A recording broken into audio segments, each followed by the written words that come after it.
Welcome to Muscles and Magic the Gathering. My name is Bobby Maximus. We have Joe Sabula in the house. And Joe, I got to ask you, I'm just going to ask you straight out. Right on.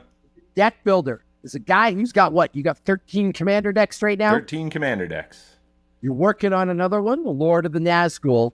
Yep. My question to you today is using AI to help you build decks. ChatGPT, Gemini, Skynet, whatever your AI of choice is using AI to deck build cheating?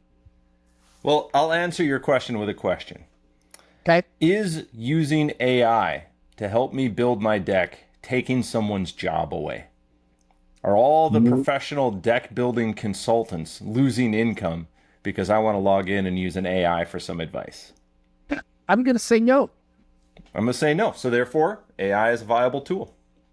Okay, it's a viable tool, but is it cheating? Is it a performance aid? So for example, I come to you and I say, look, here's my Kenrith the Return King deck. Look, this deck is awesome. And I play with it and I wax our pod. Then you guys find out that I went into my AI and it built me the perfect deck. Is that cheating? Am I less than? Is that not okay? Is that against the rules? Where do you stand on that? I'm all for it. Okay. And we talked about this in the last episode that we released about being competitive, right? Like the goal of the game is to win. And if we're all in the idea that my deck needs to win the pod, that's why I'm building it, right? I'm not just here to lose. I'm not showing up with the expectation that I'm not going to win. Then everybody should be taking whatever resources they have and building their decks up that way. Okay. Plus, I don't think AI is infallible. I think there's such an art to the game, to deck building, to strategizing. I don't think AI is like this perfect, all-knowing, unbeatable tool any way you slice it. I think it can give you really bad advice sometimes. So you really have to know the game and you have to make decisions. And I think AI can help maybe introduce you to a different way of thinking about a deck or a different mechanic, or even just recommending cards you're just not familiar with. Because there's only 38 billion Magic cards? Correct. So here's what I hear you saying. I'm gonna try to simplify this. Just because AI builds your deck, you still got to play it. You still got to make strategy decisions. You got to decide how the things work. You got to do the right thing at the right time. AI's not, we're not talking about having a piece in your ear like the chess cheaters used to use, that where it's telling you the optimal right play to do. Where does you're using it to help you build the deck, but you still have to go play yourself. Is that kind of what you're saying? Yes. Okay. So let's examine that, right? We're going to address playing in a minute, but let's talk about the actual building of the deck. Right. I am with you 100% on using AI as a tool, because I think this becomes a really slippery slope. Technically, using AI is no different than going to EDHREC and just pulling a list of optimal cards for your commander and slapping them in a deck. Technically, AI is no different than going over, I've got my side computer open here, and Googling what are the best combos to use in Kenrith the Returned King, and then just ordering those cards from Card King. Like, it's essentially the same thing. It's just a different tool. Would you agree with that? Yeah. I mean, it's like who won the big EDH tournament and then just copying their deck card for card. Yep. Or I saw this player do this at this tournament. I'm going to copy that format as well. Like, I wonder what the percentage of players are that are purists, that sit down completely blind to the internet, completely blind to what other people at the local, Magic the Gathering store are doing, completely blind to any outside tools or recommendation. They don't have an Instagram accounts that just build decks from scratch out of their own brain. You know what I mean? That's got to be 1% of 1%. Like, I don't think Well, anybody's think about doing this, because you've got a good sized collection. And Yep. if you had to sit down and build a new commander deck just with cards you have, it's actually Yep. very, very limiting. Yes. But if you have access to all the cards that have ever been printed, you have a lot of other ideas and Yep. a lot of other possibilities. And on that note, it's also impossible to keep account of all the cards. What are there, like 32,000 different printings? Right, I mean, No it's way. a gajillion. Yeah, it might But as well even- be an infinite number. Yeah. But even like sitting down to deck build, like we both have a Lathril deck. You called me and said like, hey, what would be your top 10 auto influence on your Lathril? Mhm. Here's what I would put. What would you do with this Nazgul deck? Like, A, you're putting some trust in me, or I'm putting some trust in you. Like when I call you and say, Joe, you have a fantastic otter deck. I want to build one. What were your like key points? Is that really different than asking AI? And I'm going to say no. Mm-mm. Like, it's really the same thing. Like, unless you're willing to be 100% a Pierce, I really liked your point earlier about, is it taking a job away from someone? Yeah. Right? Like, because that's a little different. Like, I want the artists to get paid. I want the actors to get paid. But using AI as a tool, I don't think I have a problem with it. So let's settle on that. We think AI is a viable tool to help you deck build. It's not the end all be all. That's what we're going to focus on now, the pros and cons of using AI. Yes. So can you tell me a little bit of your experience of how AI's worked for deck building so far? Yeah, so what I like to do, because I like to build the deck, and then I'll run it through. So you can just kind of copy the deck list, paste it in, and say, how can I make this deck more efficient?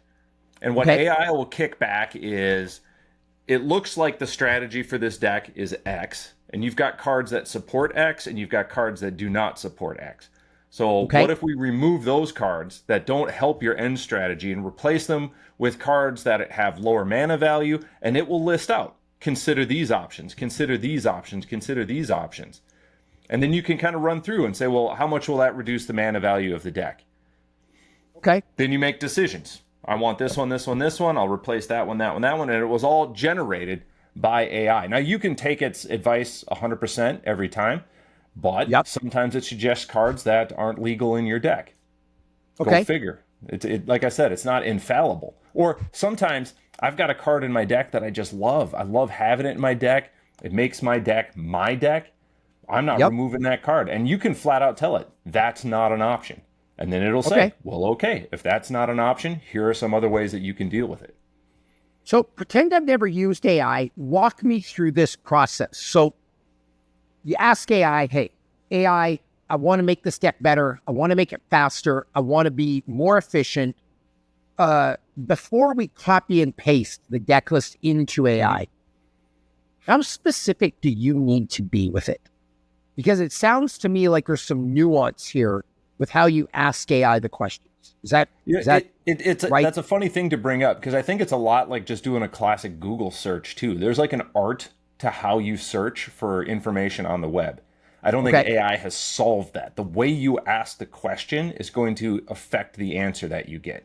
So if I ask it specifically, I say, okay, here's my deck. Its mana value is 230. I want to get it under 180. What are my best options? Then paste the deck list. It will just go through and pick the high value cards and be like, do you really want this one? Okay. So it's like not, right off it's the top. not It's just looking at numbers. Got it. So you've got to be a little more nuanced then and say, and if you ask specific questions, it's going to give you specific answers. If you ask vague questions, the answers are going to be a little bit vague, or it's going to make assumptions about what it is it thinks you're asking. Okay, so there's actually some like user accountability here, if you will, where you have to be very clear what you're asking it. Well, make this point clear too. The better you know the game, the better you know your deck, and the better you know how you play, the better the information you're going to be able to get from AI. Okay. So it's not, to be clear then, it's not as simple as just saying, AI, make me a good deck. You got to be hey. You could. My guess is it probably wouldn't spit out a very good deck. Or it would do what we just said, which is just copy an EDH deck off of some website somewhere anyway, which you can do without AI. So what's the difference? Okay, so you figure out what question you want to ask. And let's talk about your Lathril deck. I'll also talk about my Kenrith deck because it's up on the screen. You say, AI, I want to make my Lathril deck better. Actually, better is probably a bad term. I want to make it more competitive. I want to make it faster. I want to lower the mana value. And I want to tailor it to beat my buddy's dragon deck, which is causing me all kinds of problems. Like, if you're specific, that's step one. You've got to ask it specific questions. Because, by the way, tailoring a Lathril deck to beat a dragon deck is a different ask than just saying in general, make this deck move faster. Or is the goal to make it faster and more competitive, or just make it faster, period? Or is it to get it under a certain dollar value? Because people play, someone put a comment on one of our last videos, and it was actually a really, really cool idea, that their pod plays $100 decks. You can put whatever cards you want in there, but the deck can only be worth $100. So if you want to use a $70 card, that's your business, but the rest of your cards are only $30. And I was like, what a great way to balance the scales, if you will. Because now everyone's like a salary cap, right? But that's also a different problem. So you ask it a specific question. The next thing is you want to paste your deck list in. How are you doing that? Like, you just go to, like, does Moxfield or Arcadet or whatever, like, spit out a deck list? I'm familiar with Moxfield, and there's two ways. I mean, one, you can just go to the deck list and just copy it. Just select it all on the screen, copy it, and AI can figure that out. I just recently realized you can bulk edit your decks. And if you go into the bulk editor, you can just select copy, like select all copy, and then just paste it right in. So you take it, you put it into AI, and then what are the next steps? AI makes its recommendations? Yeah. And I use the Google Gemini. I had early access to it when it was barred, so I've just kind of stuck with that one. But yeah, it's very conversational, and it can ask you questions back. Okay. So like with my Lathril deck, I think the strategy's pretty obvious. It's a giant elf ball, so like it knows. But with some of my other decks, there's maybe 2-3 different ways that you can win, and it'll ask you how you want to optimize it, unless that answer is obvious on the surface. Did AI asking you those questions, did that prompt you to question your deck in turn? Like, for example, maybe I'm playing too many strategies here. Maybe this wasn't a good idea. Well, there's always a thing when you build your deck that, and we've said this before, it becomes like your pet deck, right? Yep. Where it's like, I like this mechanic. I like it to be tribal. I want it to be competitive, but it can only be otters, or it can only be bats, or whatever it is that you're trying to build. The AI doesn't necessarily recognize that unless you say so specifically. Okay. Because even when I pasted in, like I was working on my Nazgul deck, I used AI quite a bit to come up with cards that will fit the strategy for that deck, and it's recommending cards that aren't from Lord of the Rings. If I want it to be specifically only those cards, I have to specify that. Or I'm looking at cards and I'm like, well, there really isn't anything that does what that card does. How attached to that tribalism do I want to be? Got it. So it might cause you to question some of your decisions and like try to maybe rework some of your decks because, hey, maybe I do have too many win conditions. And that's, by the way, it's interesting with AI because it's kind of like a real person in that regard, because that's a conversation you and I would have. You would, I would call you up and say, hey, Joe, can you look at my whatever deck and just like, what do you think? And you'll say, hey, what's your actual win condition here? I feel like you have too many and it's too spread out. Why don't you do this? That's the exact same thing we would do in real life. Well, we talked about my Frodo deck. Right? Because I've got that Bilbo birthday celebrant card, which I just think is hilarious. And like one day I would love to win a game using that card. But the win condition for that is so specific and very hard to meet. And AI would look at that and be like, this doesn't help your deck to have it in there. Get it out you could reduce mana value. You could use another card, like put another tutor in there so you can get those cards that you need. But it's going to make that recommendation because it's not attached. So it's sort of that neutral outside viewer who will give you the advice that somebody else might not. Okay. Back to your Lathril deck. You put that in the AI, correct? Mm-hmm. How many changes did AI recommend? Like It like depends how a you ask the question, right? Like okay, if all I want to do is get the mana value down, it's like throw out all these cards and replace them with one drops. Simple yep, strategy. And okay, I think like where I would struggle is I just don't know all the cards. Because again, there's okay, 32,000 of them. So it'll got give it. you a list of like options.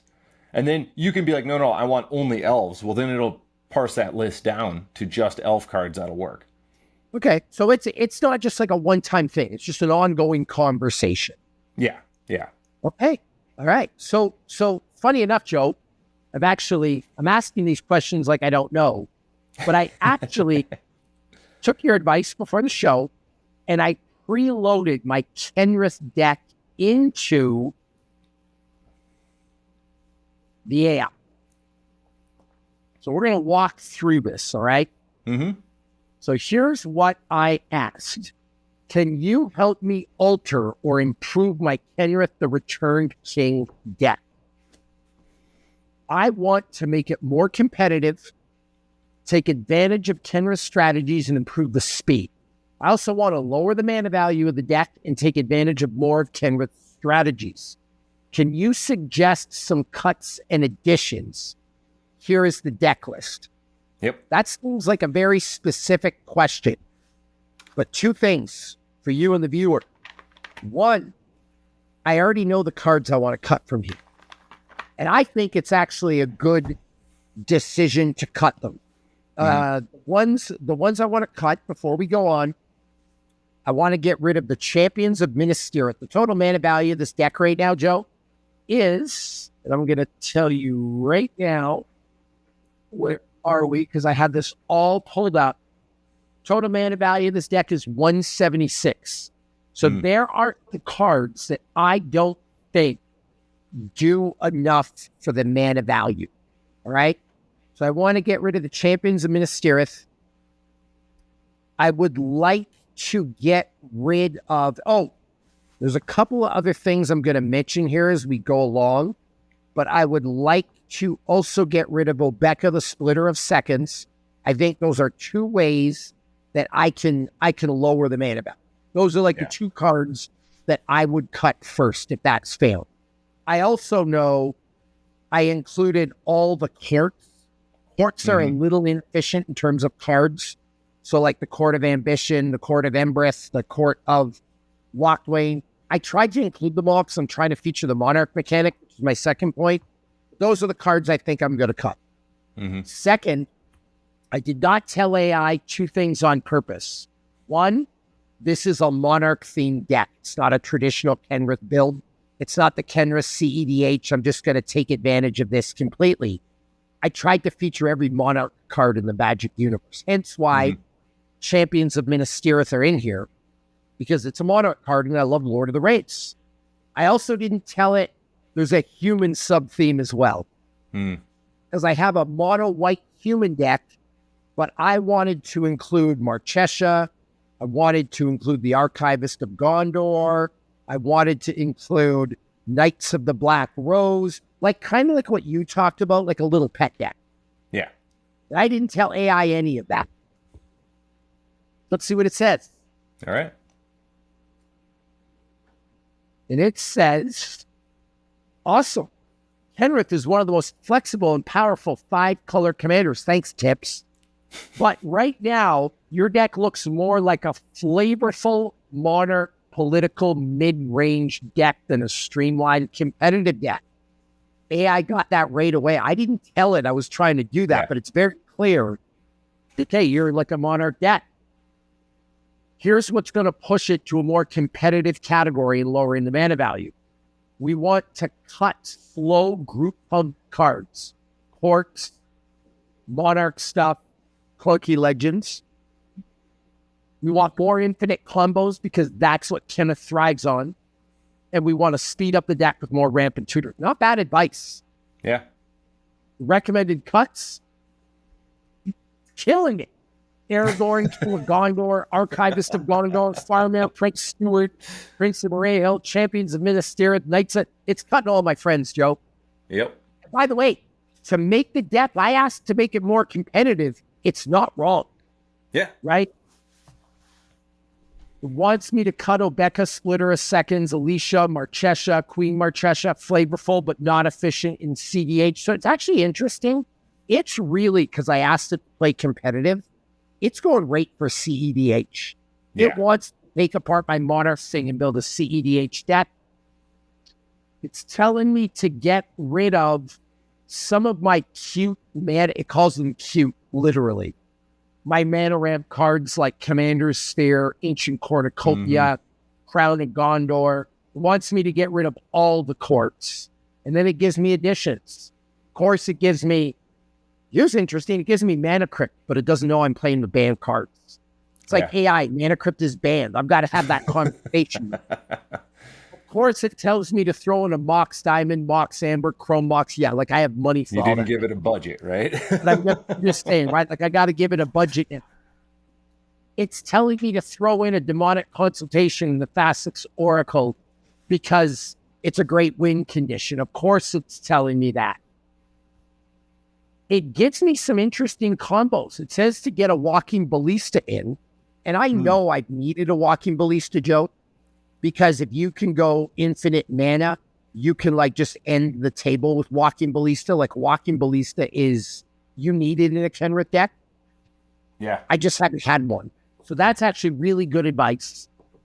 Tells me I need to put an Underworld Breach in to play with Dockside, but it doesn't realize that Dockside's illegal either. Right.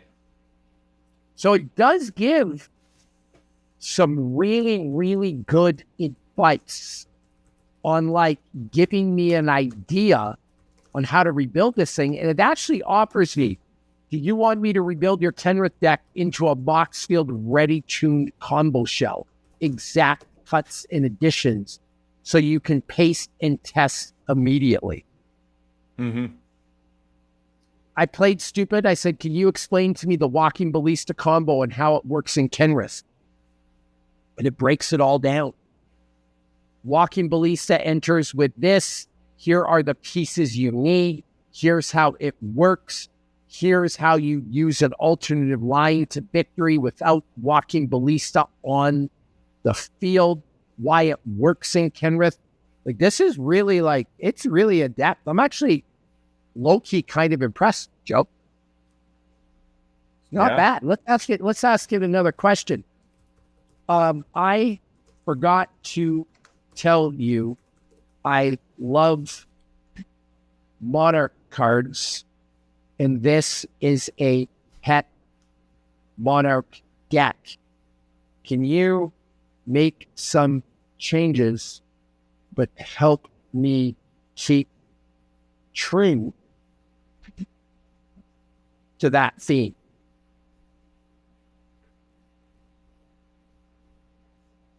Oh, got it. Thanks for telling me that. If this is a Kenrith Pet Monarch deck, we don't want to strip away the crown. Instead, we want to lean into Monarch strategies while tightening the list for speed and efficiency.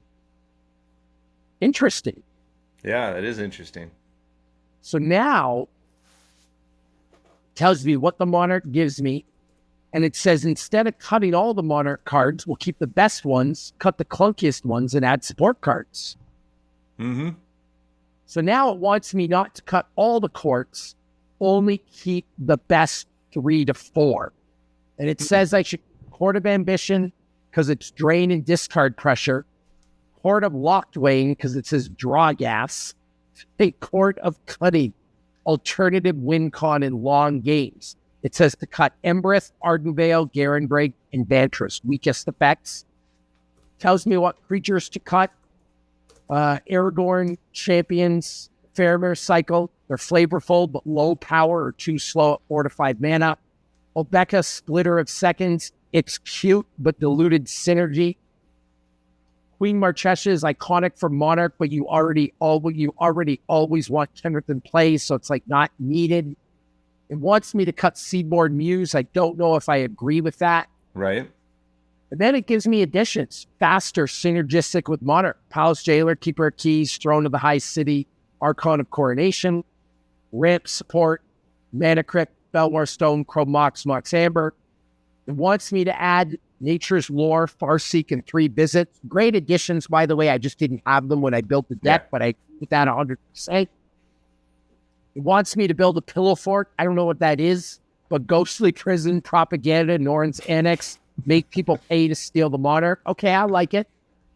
Oh, fairies protection, flawless remover, defend the ground, keep the board. It wants me to add every tutor in the game. Here's actually something really interesting, Joe.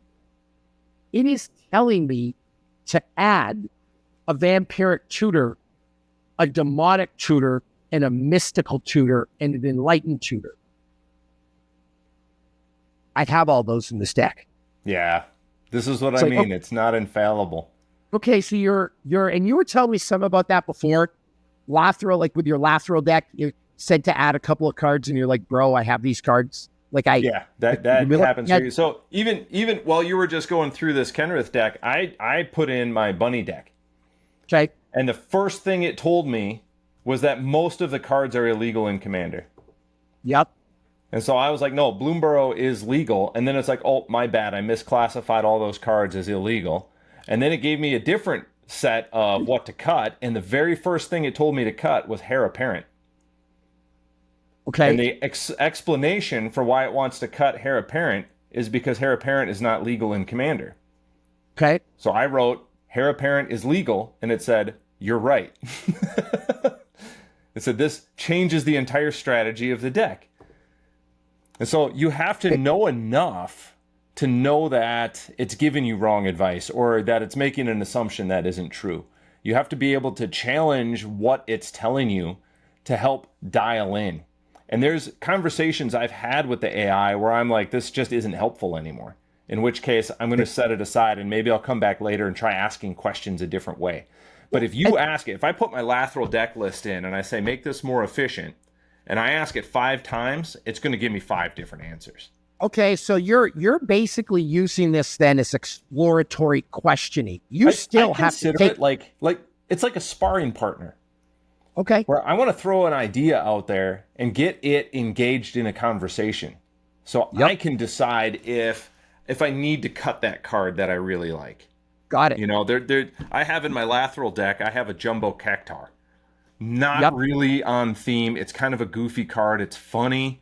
It's fun when it comes out, but it's not going to be, it's not efficient. It costs a lot, and it's really just not helping my deck do its thing. And AI will just say, this card has no place in this deck. And then I have to decide, is it funny enough for me? Is it fun enough when that card comes up that I don't care? Yep. Is it worth the high cost? Like, then I have to make the decision. You know, AI is not going to go make the cuts for me. It can only suggest. Okay. Funny enough, on that note, I asked AI to cut the mana value, Joe. Mm-hmm. Which it did. I asked AI to help me get the deck faster, which, I mean, I think, like, technically it kind of did, if that makes sense what I'm saying. Yeah. But interestingly enough, and I'm actually looking for a card rate here, and I hope I have one. I don't. It's called the Archon of Coronation. I was going to show you it. But it recommends it, like, for whatever reason, my AI is all about this Archon of Coronation. And it says very specifically to cut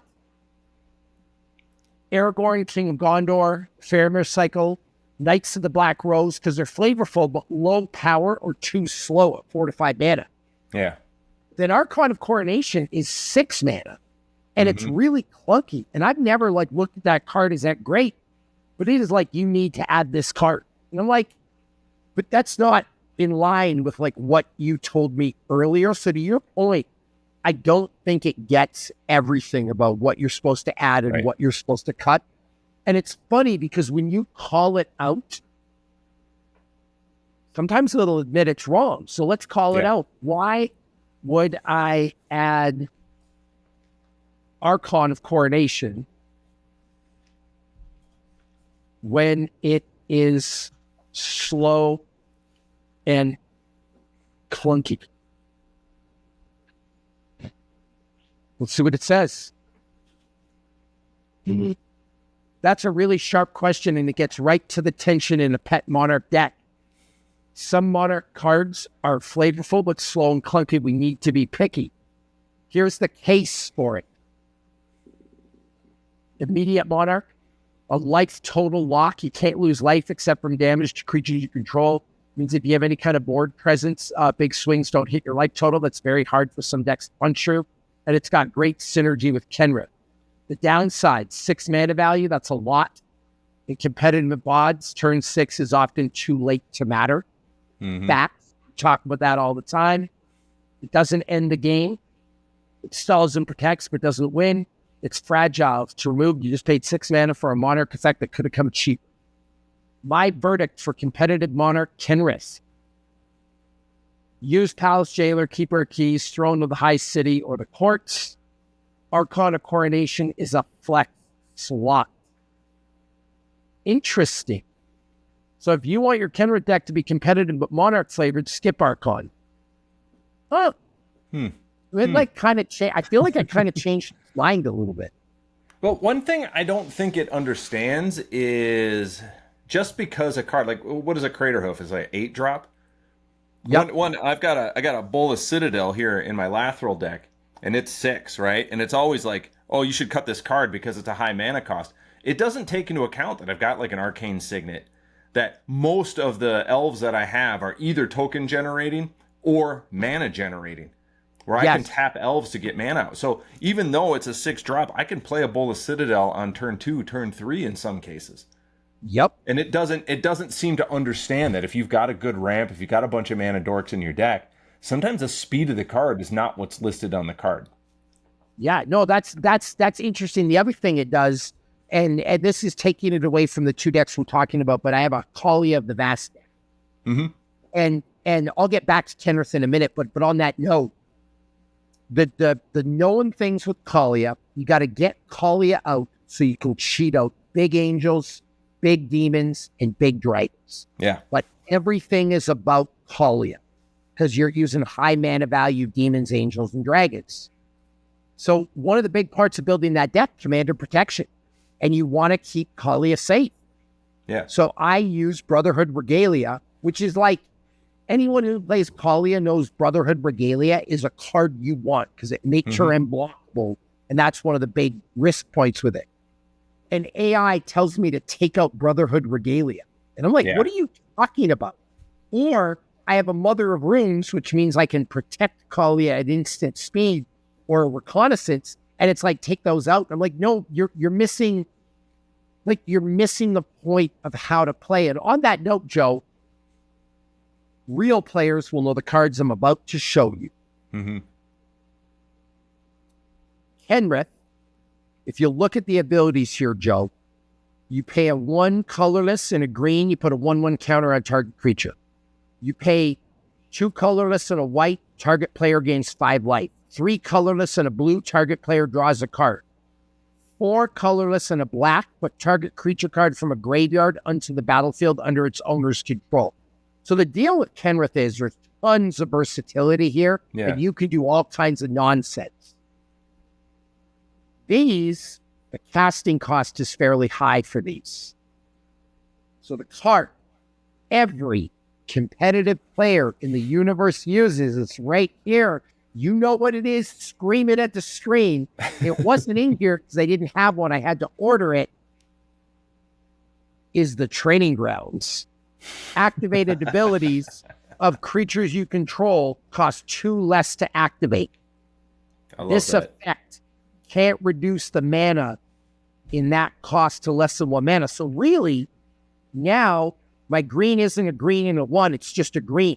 My white isn't a white and a 2, it's just a white. My blue becomes a blue and a 1.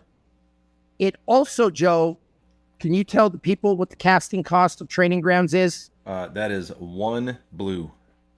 So let's be clear, AI. When we talk about AI not being infallible, this is a card that has massive synergy with Kenrith. Yeah. Massive. And apart from a 0 drop, it's about the lowest casting cost you can get. Yep.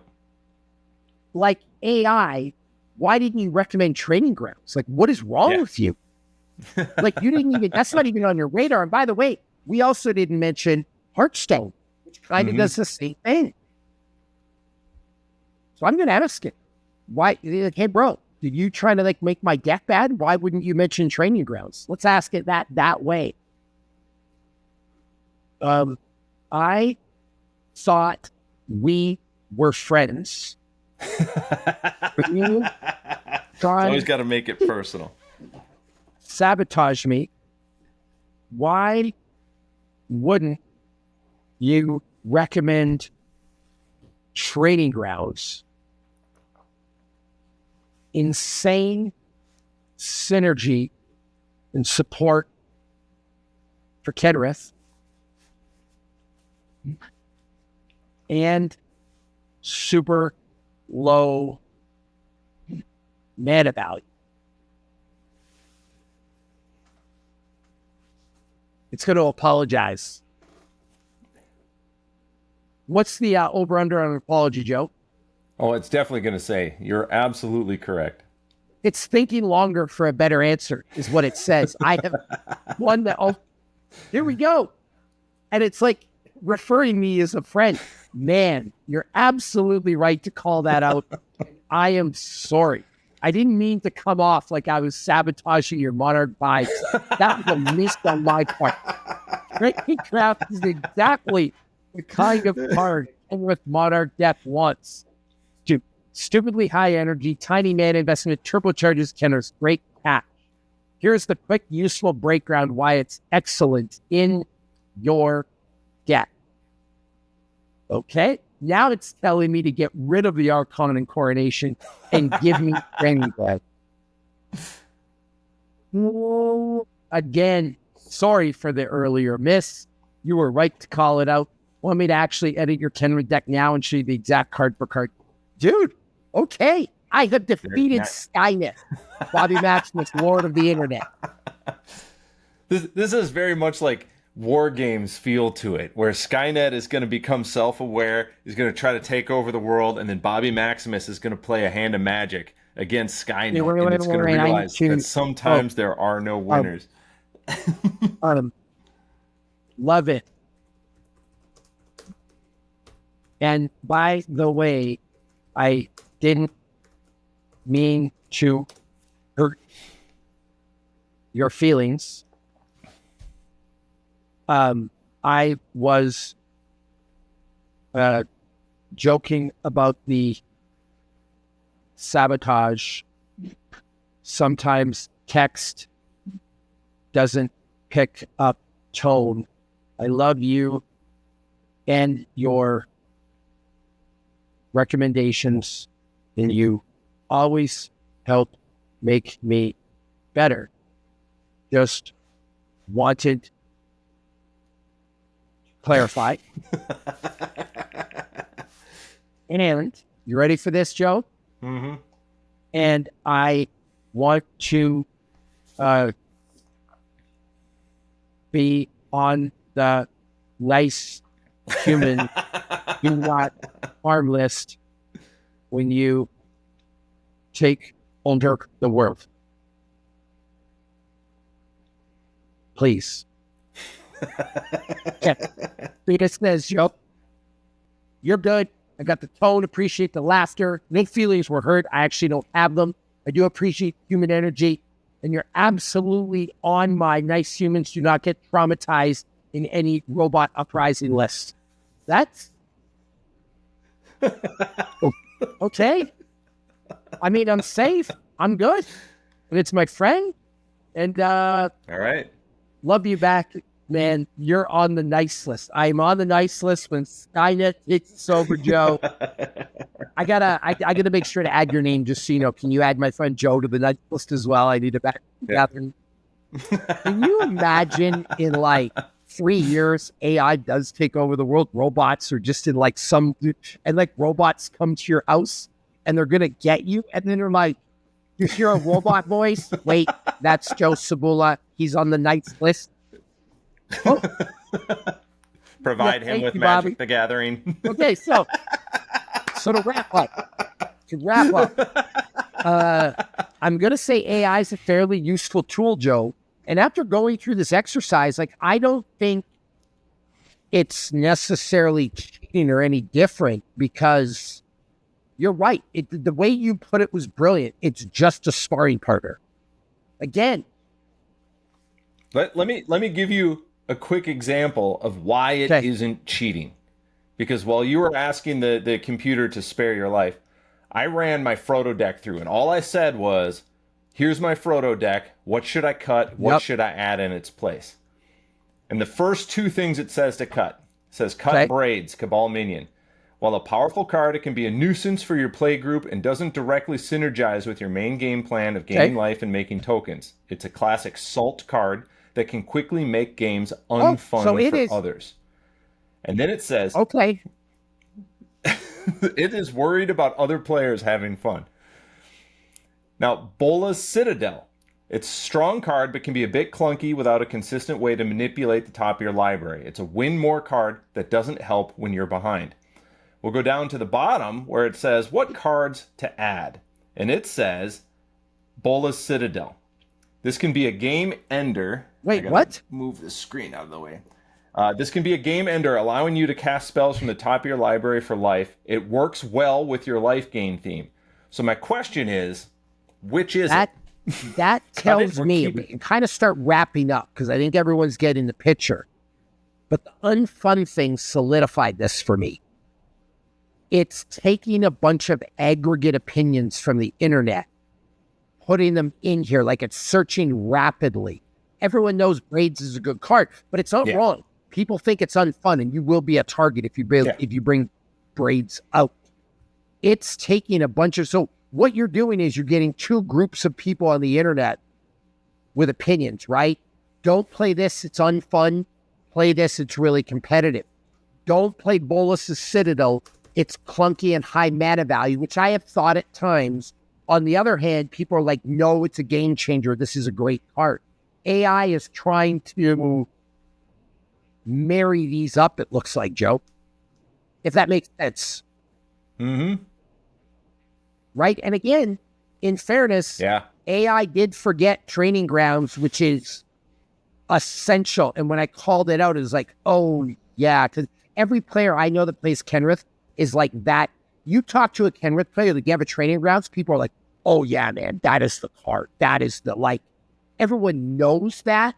Yeah. AI somehow missed it. So, again, not infallible, but I will tell you, it did give me, Joe, some ideas for stuff to look at. Like, legitimately. Like, I am like, oh, maybe I do need a ghostly prison. Maybe, I wouldn't have thought of propaganda, but that might be a really good card to put in. Well, here's an example, because it's been on my mind, but like AI has solidified the idea that I need a Crater Hoof in my bunny deck. It is 100% not wrong on that. Right? Like, I wouldn't have thought that because normally I put Crater Hoof with Elves. But any deck where you're making a ton of tokens, you probably also need a Missouri Stalker of Spheres as well, Joe. It's like a mini Crater Hoof. So like, well, and more tutors. You know what I mean? So like, it's like, okay, it's not wrong. So actually, interesting experience today with AI. It does give you some recommendations. It's not infallible, but here's the beauty of this, Joe. Cards you see before you, I still have to go and actually make the cuts and go through the process of, I love Lord of the Rings. Do I really want to cut Aragorn? I love... Just imagine a world where Aragorn doesn't make the cut. It just seems like I wanted to include all the court cards. I got to make those cuts myself. I really love just the printing of this Champions of Minas Tirith. Now, that's one of the ones I was going to cut. AI actually solidified that for me. It's a 6-drop. Training Grounds is a better card. I don't need this card for the Monarch. Super interesting, like giving me food for thought and stuff to think about. And especially when I can't call you, call my buddies 19 times a day. Like, what do you think about this? What do you think about this? What do you think about this? And playtest, Like, Bobby, I'm but working. a really Come on, buddy. an interesting kind of thing. And I'm glad you're the one that turned me on to AI, using it for this kind of tool. And I'm actually okay with it. And one more thing I'll say, Joe, I've been going through a second pass of all my decks to make them more competitive. And I got to tell you, cutting cards is one of the hardest things you can do. Because you like them, you like how the deck's played. That Bilbo card won you the game that one time. I don't want to spend money on this. Like, it is so hard. I kind of feel now, looking at this, I was really, really struggling with cutting my Champions of Minas Tirith. But this almost like gave me the green light. Like, it's like I knew in my heart that was the right thing to do. But now it's kind of like, yeah. I'm not wrong on that. You know what I mean? Like gives you some. Yeah, you have permission. It gives now. you some like, backup. So yeah, my vote is AI is not cheating. It's a tool. Your vote.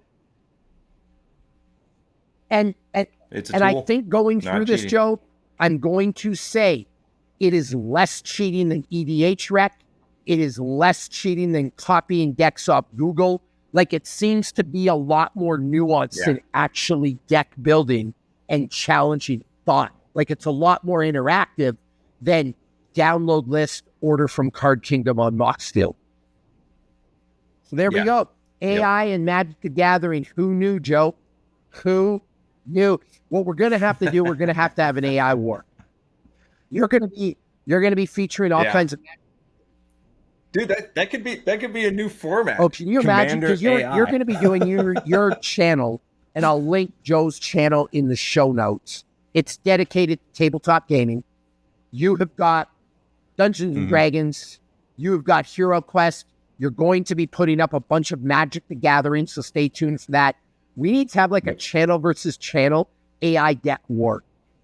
Make me $100 Commander deck. I'll make one.